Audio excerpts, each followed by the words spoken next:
Episode 5, the night she broke me. DMT mushrooms and the divine feminine. This wasn't just another trip. This was DMT. This was mushrooms.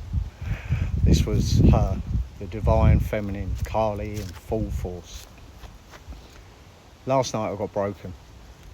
My mate Chris come round with his DMT vapes, and you already know how deep that goes. I've been doing this stuff for years, so I didn't ease in. No caution, no pacing.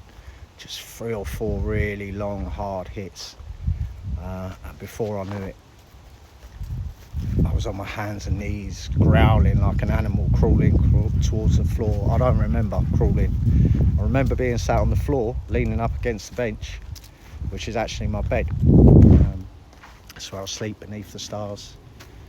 Kari, my ex-partner's dog, she's there, but I'd given it up for Lucy and Chris, so Chris could bring her through, so they could have their moment. I surrendered my space, my centre for them, and when I came to, I was gripping the edge of Jet's cage, clinging to it like it was the only thing keeping me here, because I knew the second I let go, I was going to disappear. Chris was timing Lucy's vape hits. That's the standard ritual, right? But I thought they were timing me. I thought I was the experiment. I thought I'd vanished and they were tracking how long it would take for me to be gone. And then I saw my phone and I remembered Hayley, my ex-partner. She's not home, she's away. And then in that moment, something cracked. I stood up. I knew if Hayley wasn't there, then I must be there. Hayley is the key. They both looked up at each other mid-trip, wide-eyed, and just said, Hayley is the key. And then they dropped straight back into it like nothing happened. I ran inside my house. I jumped on the sofa laughing. Ran upstairs, pulled my shorts down to around my knees, sat on the toilet like I was going to have a shit, but I didn't. I just sat there laughing hysterically because I could feel her laughing at me. Not Lucy, not Chris, her.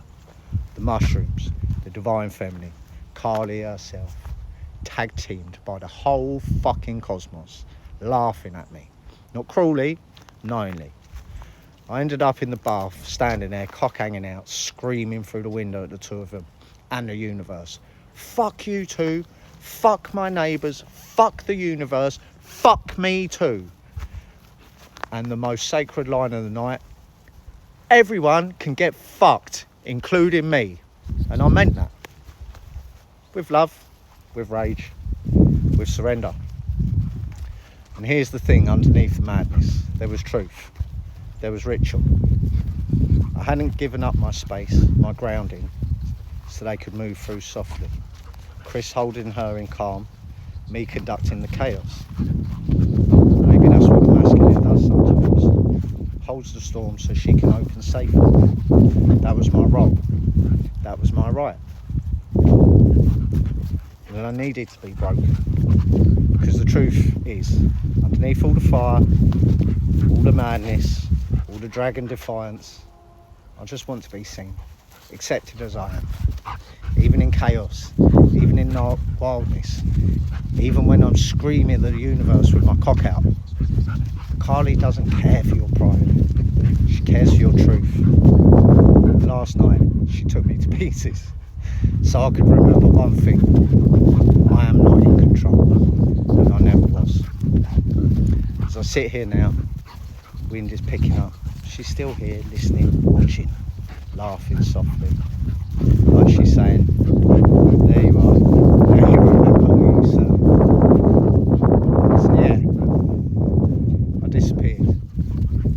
I screamed at God, the universe, my own soul, and laughed myself inside out. And I came back, still standing, still burning, still crowned. Because now I know you can vanish, be humbled, be laughed at by the divine herself, and still return with fire in your chest.